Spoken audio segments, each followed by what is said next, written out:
Halo Merah Biru semuanya, selamat malam, Assalamualaikum. Gimana kabar kamu hari ini guys? Aku doain kamu semua sehat dan aku juga sehat, amin. Karena ada requestan nih, secara spesial kali ini aku akan membahas tentang Pi Network. Apakah ada berita terbaru? Apakah ada sesuatu yang baru dan menarik? Oke, langsung saja aku akan masuk ke sumber berita. Oke guys, sebelum aku membacakan berita terbarunya dari Pi Network, aku mau bertanya dulu kepadamu. Ya, berapa yang udah pernah kamu dapat dari Pi Network yang nambang dari 6 tahun yang lalu, mungkin sekarang sudah jalan 7 tahun ya. Ya, aku pribadi nambangnya cukup 3 tahun dan waktu itu lumayan pas pelistingan pertama di exchange, aku langsung ambil dan jual. Ini mantap. Artinya project Pi Network ini berhasil ya alias cair. Tapi ada beberapa hal yang menurutku ini mengusik banget dan menarik untuk dibahas. Apakah itu? Kamu masih ingat nggak? Pi Network ini banyak kegiatan ya. Kalau untuk masalah koin, itu sudah jelas di exchange harganya waktu itu sempat menyentuh 3 dolar dan kemudian turun sekarang di 0,2 dolar. Nah, yang bikin aku gregetan, kenapa gitu loh. Selama ini developernya Pi Network nggak pernah membahas mengenai harga. Kok tiba-tiba muncul ada harga GCV atau Global Consensus Value. Singkatannya begitu. Harganya nggak main-main guys. 314.000 dolar. Jauh-jauh melebihi BTC. Ini keren sekaligus bikin aku tercengang gitu loh. Lalu apa gitu yang bisa membuat harga Pi ini semahal ini? Value-nya apa? Sedangkan sampai hari ini marketplace kemudian apalagi pembayaran gateway yang menggunakan Pi Network itu belum berjalan mulus. Baru hanya ada di VPAS, itu pun uji coba dan tidak resmi diumumkan oleh pengembang atau developer dari Pi Network. Jadi terlalu banyak blunder, muter-muter sehingga banyak merugikan orang. Yang rugi itu yang ikut bisnisnya. Tapi yang hanya nambang kemudian jual koinnya yaitu jackpot guys, asli. Banyak yang punya banyak koin Pi pas listing dijual, mantep. Apalagi yang berhasil dijual di 3 dolar waktu itu. Nah, yang jadi pertanyaan adalah orang kok blunder gitu ya, yaitu para leadernya, para tim leader menggaungkan harga GCP dan itu membuat orang jadi halunya udah tingkat dewa guys. BTC aja 15 tahun hanya cuma 126.000 paling tinggi, itu pun karena banyak institusi dan para retail di seluruh dunia yang percaya terhadap BTC atau Bitcoin. Sedangkan Pi Network adalah pendatang baru. Ya, usernya banyak memang sampai 70 juta user ya yang ngedownload yang mining. Akan tetapi apa kontribusi user tersebut untuk Pi Network? Hanya untuk jumlah user saja atau pengguna. Tapi kan itu gratisan. Lalu kira-kira siapa yang mau bayar? Nah, disinilah perlunya pemahaman tentang kripto guys. Jadi boleh nambang gratisan, tapi jangan terlalu dalam gitu loh ya. Cukup mengikuti mekanisme yang sesuai dengan jalurnya kripto. Koin ya di listing di exchange itu baru ada harga atau di listing di DEX. Nah, ini menciptakan harga sendiri, tapi ujung-ujungnya di listing di exchange pula. Jadi orang kan bingung nih mana harga yang benar. Harga yang benar adalah yang bisa diperjualbelikan di exchange. Itu adalah harga yang sudah paling benar. Jadi kalau ada orang mengira harga GCP, waduh itu udah halu tingkat dewa.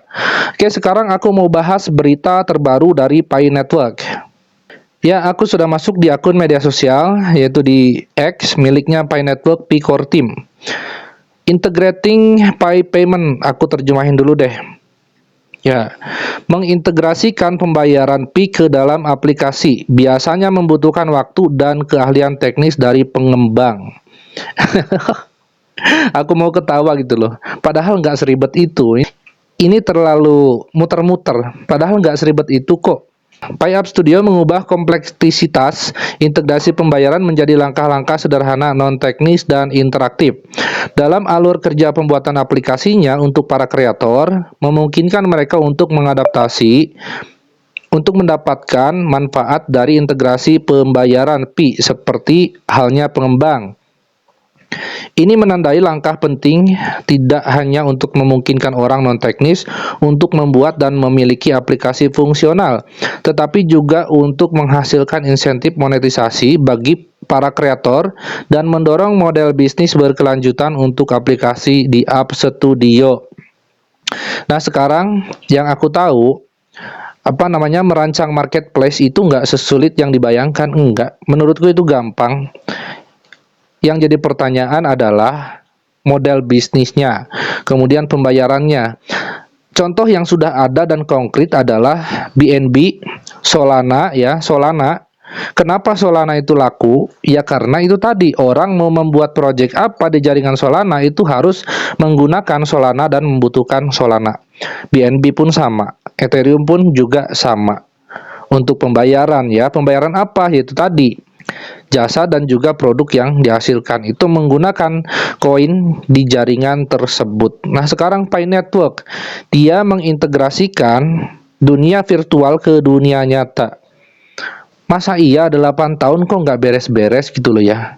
Padahal itu semudah, nggak sulit, hanya kurun waktu 1 bulan itu sudah bisa jadi. Asal satu, uangnya ada, yang kedua, program monetisasinya dan alurnya itu jelas. Contoh, satu barang aja dulu deh, misalkan diintegrasikan ke marketplace, contoh kaos atau baju yang dibayar menggunakan Pi Network di dalam aplikasi tersebut. Ya, nanti itu menyesuaikan dengan harga koin yang fluktuatif. Ya, memang agak susah karena harga koin kan fluktuatif, kecuali pembayarannya menggunakan stable coin. Tapi stable coin itu berdiri di atas blockchain-nya Pi Network. Itu masih memungkinkan, guys. Tapi kalau pembayaran menggunakan Pi Network, nah sekarang nggak ada orang yang mau dirugikan dengan fluktuasi harga tersebut. Ya, gampang aja, tinggal bikin USDT di jaringan Pi Network. Nah, itu lebih memungkinkan. Masuk akal nggak? Ya. Nah, sekarang Pi Network ini masih dalam mining, guys ya. Mining itu gratis, nggak pakai modal, cukup klik yang tanda petir ini, jeder, begitu udah selesai. Dan untuk migrasi tahap pertama sudah dilakukan dan aku pribadi sudah menjualnya, guys, sudah tidak punya lagi nih. Nah, sekarang ada 126. Ini memang lama ya. Untuk migrasi kedua belum ada berita kapan, entah itu setahun sekali kah dibagiinnya atau 4 tahun sekali. Kalau Bitcoin itu kan 4 tahun, jelas. Nah, kalau Pi Network ini aku belum tahu alurnya seperti apa, karena nggak terlalu mendalami juga ya. Menurutku kan ya buang-buang waktu. Kalau hanya cuma sekedar mining ya cukup klik petir aja udah. Lalu mau cari apa lagi di Pi Network gitu loh. Mau jadi reseller. Ya inilah Pi Network, guys ya. 8 tahun berlalu, yang cuan-cuan, yang cair-cair. Tapi yang nangis juga banyak, guys. Yang nangis yaitu tadi yang kena pengaruh harga GCP itu ya, yang 314.000 dolar. Aku pengen ketawa aja gitu loh ya. Padahal selama ini dari pihak developer nggak pernah menyebutkan sekalipun tentang harga gitu loh. Tapi ya para tim leadernya itu, nah itulah berbahayanya di situ, guys. Bias, banyak orang yang memanfaatkan kesempatan itu untuk yang namanya scam-scam orang, dan itu kasihan. Stoplah yang kayak gitu-gitu. Ya, sebagai peringatan, guys, dalam menggarap proyek kripto apapun tetap lakukan DIO dan riset mandiri. Kalau proyeknya gratisan, oke, gas. Kalaupun berbayar, terus kamu kekeh, ya tetap harus dipertimbangkan, guys ya, resikonya. Jadi harus tahu berapa resiko yang bisa kamu handle seperti itu. Jangan cuma mikirnya untung terus, nggak ada. Ya, resikonya juga harus dipertimbangkan. Kemudian, kalau mau investasi di kripto, investlah di sesuatu yang kamu yakini. Gak cukup hanya mengandalkan technical analysis, enggak. Tapi dibutuhkan conviction yang tinggi juga, keyakinan yang tinggi, guys. Seperti itu ya. Jadi tetap dior, guys. Sampai jumpa di next video. Assalamualaikum.